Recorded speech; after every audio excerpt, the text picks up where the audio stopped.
1월 14일 금요일 새벽 기도회를 시작하겠습니다. 먼저 사도신경으로 우리의 신앙 고백을 함께 고백합니다. 나는 전능하신 아버지 하나님 천지의 창조주를 믿습니다. 나는 그의 유일하신 아들 우리 주 예수 그리스도를 믿습니다.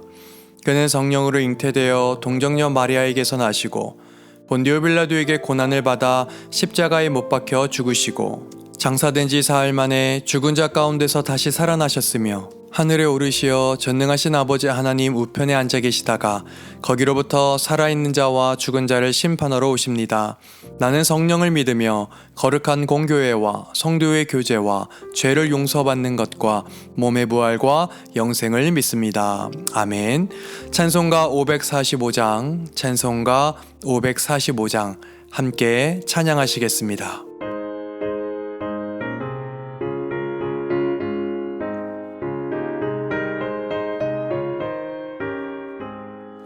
이 눈에 아무 증거 아니 배워도 믿음만을 가지고서 늘 걸으며 이 귀에 아무 소리 아니 들려도 하나님의 약속 위에 서리라. 걸어가세 믿음 위에 서서 나가세 의심 버리고 걸어가세 믿음 위에 서서 눈과 귀에 아무 증거 없어도 이 눈이 보기엔 어떠하든지 이미 얻은 증거대로 늘 믿으며 이 맘에 의심 없이 살아갈 때에 우리 소원 주 안에서 이루리. 걸어가세 믿음 위에 서서 나가세 의심 버리고 걸어가세 믿음 위에 서서 눈과 귀에 아무 증거 없어도.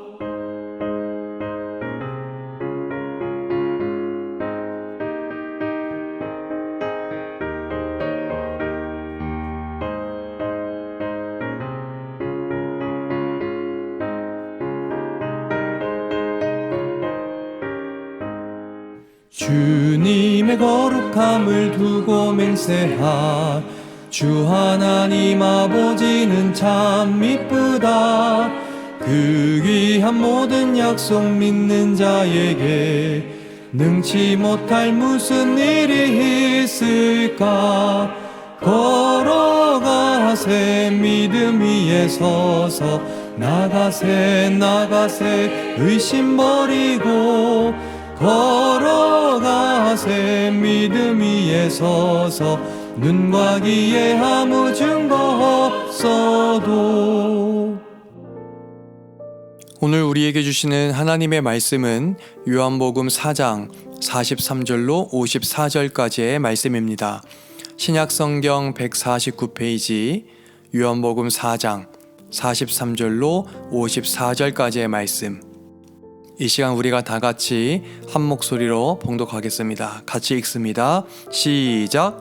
이틀이 지남에 예수께서 거기를 떠나 갈릴리로 가시며 친히 증언하시기를 선지자가 고향에서는 높임을 받지 못한다 하시고 갈릴리에 이르심에 갈릴리인들이 그를 영접하니 이는 자기들도 명절에 갔다가 예수께서 명절 중 예루살렘에서 하신 모든 일을 보았음이더라. 예수께서 다시 갈릴리 가나에 이르시니 전에 물로 포도주를 만드신 곳이라. 왕의 신하가 있어 그의 아들이 가버나움에서 병들었더니 그가 예수께서 유대로부터 갈릴리로 오셨다는 것을 듣고 가서 청하되 내려오셔서 내 아들의 병을 고쳐 주소서 하니 그가 거의 죽게 되었음이라. 예수께서 이르시되 너희는 표적과 기사를 보지 못하면 도무지 믿지 아니하리라. 신하가 이르되 주여 내 아이가 죽기 전에 내려오소서. 예수께서 이르시되 가라 내 아들이 살아있다 하시니 그 사람이 예수께서 하신 말씀을 믿고 가더니 내려가는 길에서 그 종들이 오다가 만나서 아이가 살아있다 하거늘 그 낫기 시작한 때를 물은즉 어제 7시에 열기가 떨어졌나이다 하는지라. 그의 아버지가 예수께서 내 아들이 살아있다 말씀하신 그때인 줄 알고 자기와 그 온 집안이 다 믿으니라. 이것은 예수께서 유대에서 갈릴리로 오신 후에 행하신 두 번째 표적이니라. 아멘. 오늘은 요한복음 4장 43절로 54절까지의 말씀을 통해서 함께 은혜를 나누고자 합니다. 우리가 신앙생활을 이야기할 때 당신은 언제 주님을 만났느냐, 나는 이렇게 주님을 만났다라는 그러한 대화를 주고받을 때가 있습니다. 어떤 이는 정말 삶 속에 특별한 사건을 경험함으로 주님을 만나는 경우도 있고, 어떤 이는 인격적으로 주님의 말씀을 묵상하며 만나는 경우도 있고, 어떤 이는 아직도 모르겠다, 주님을 만나는 게 아직 무엇인지 모르겠다며 말하는 그러한 경우들도 있습니다.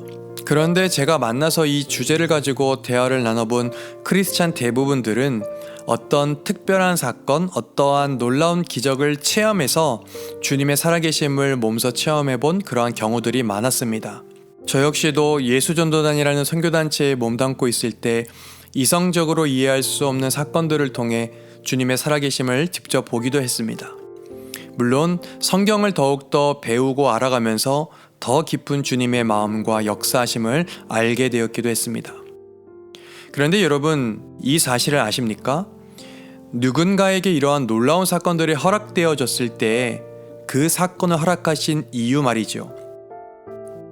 그것은 대부분 그 사건을 허락하신 주님을 믿게 하기 위함이 대부분입니다. 오늘의 본문인 요한복음 역시도 사도 요한이 그러한 목적을 가지고 기록하였습니다. 여러분 아시죠? 예수님께서 갈릴리 가나 결혼잔치에서 물을 포도주로 만드신 그러한 첫 표적을 사도 요한이 기록한 그 이유는 사람들이 예수님을 믿도록 하기 위함이었다는 걸요. 오늘 본문 역시도 왕의 신하의 아들을 고쳐주신 예수님의 기적에 관한 내용입니다. 당연히 이를 기록한 목적 역시 사람들이 예수님을 믿도록 하기 위함이죠. 자, 그렇다면 우리가 본문 속으로 좀 더 자세히 들어가 보기 원합니다. 오늘 우리가 읽은 본문 말씀 중에 첫 구절인 43절의 말씀을 보면 예수님이 사마리아의 전도 사역을 마치고 갈릴리 지역을 지나가심을 알 수가 있습니다. 우리가 한번 45절 말씀 우리 한번 같이 읽어볼까요? 45절 읽습니다. 시작.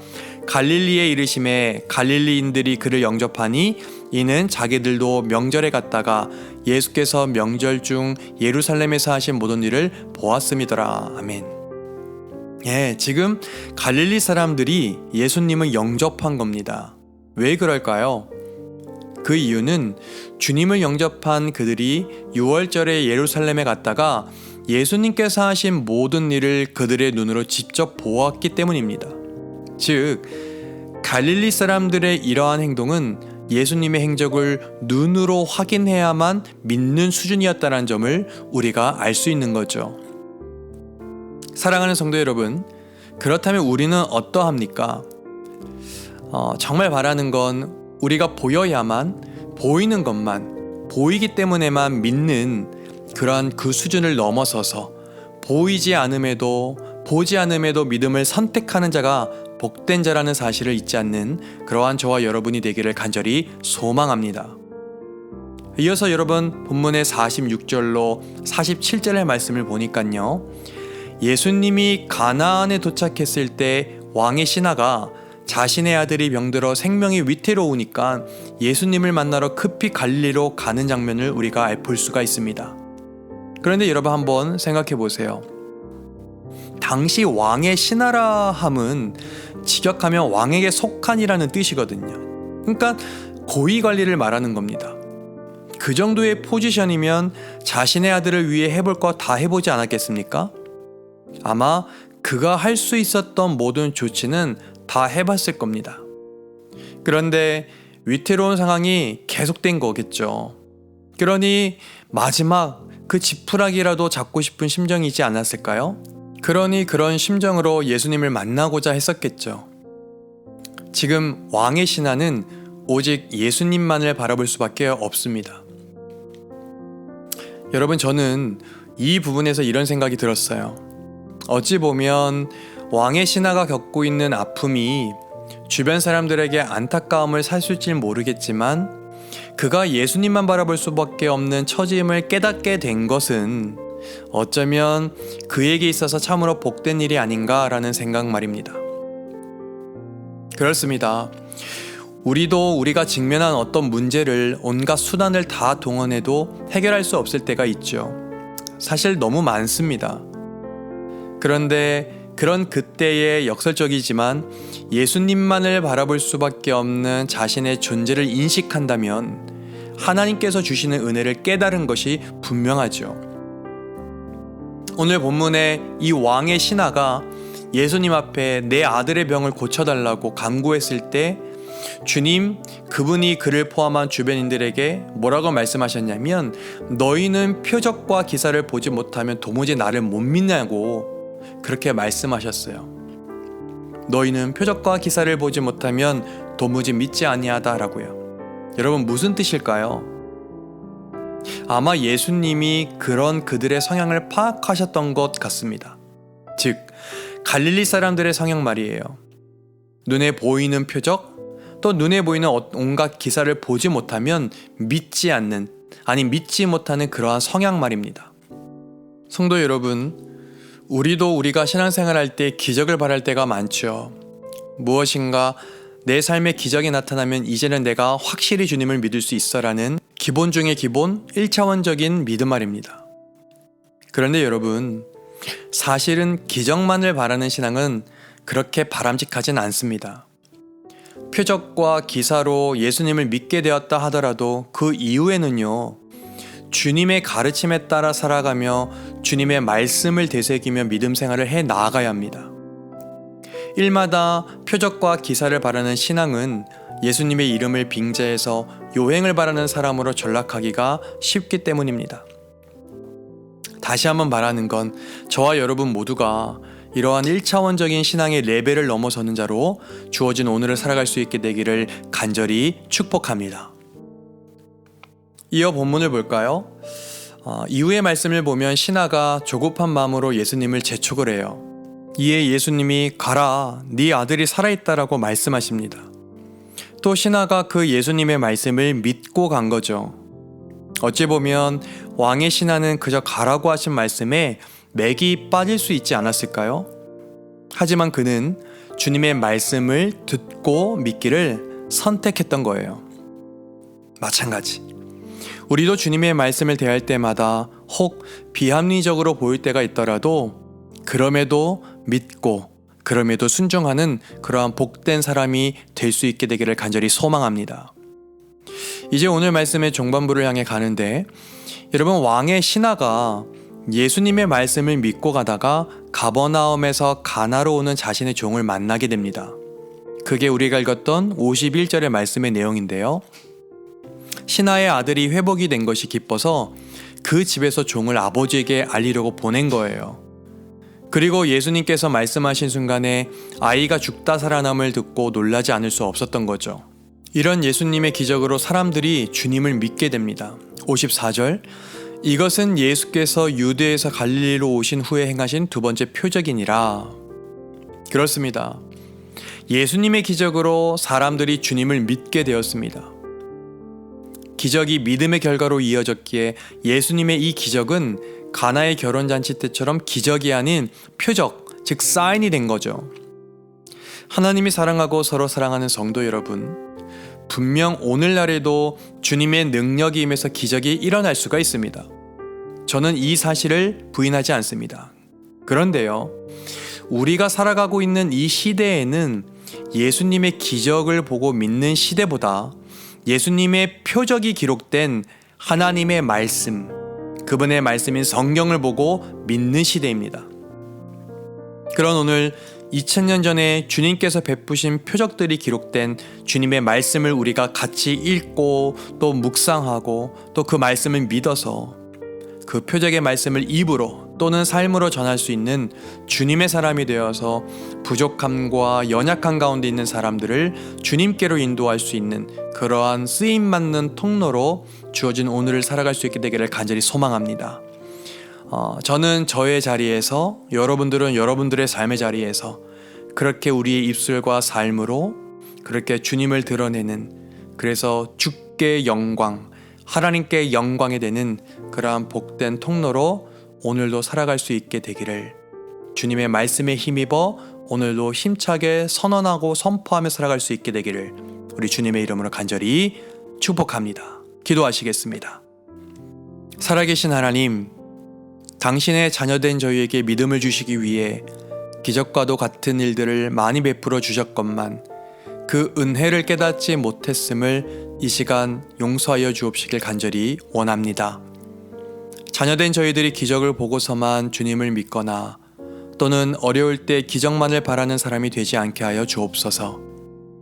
주님, 저희 모두가 표적이 기록된 주님의 말씀을 읽고 듣고 묵상하고 그렇게 소화시켜서 우리들의 믿음이 성장하는 사람이 되게 하여 주옵시고, 주어진 오늘 하루 주님께서 베푸시는 구원의 표적이 저희의 삶으로 드러나므로 주님의 구원의 통로로 쓰임받는 저희 모두가 되게 하여 주옵소서. 오늘도 여러 사람들을 만날 때에 십자가의 도, 십자가의 능력, 십자가의 구원을 전하는 주님의 성전으로 또한 살아갈 수 있도록 우리와 늘 함께 동행해 주시옵소서. 그렇게 행하실 주님을 찬양하며 우리를 구원하신 예수님의 이름으로 기도드리옵나이다. 아멘. 주기도문합니다. 하늘에 계신 우리 아버지, 아버지의 이름을 거룩하게 하시며 아버지의 나라가 오게 하시며 아버지의 뜻이 하늘에서와 같이 땅에서도 이루어지게 하소서. 오늘 우리에게 일용할 양식을 주시고 우리가 우리에게 잘못한 사람을 용서하여 준 것 같이 우리 죄를 용서하여 주시고 우리를 시험에 빠지지 않게 하시고 악에서 구하소서. 나라와 권능과 영광이 영원히 아버지의 것입니다. 아멘.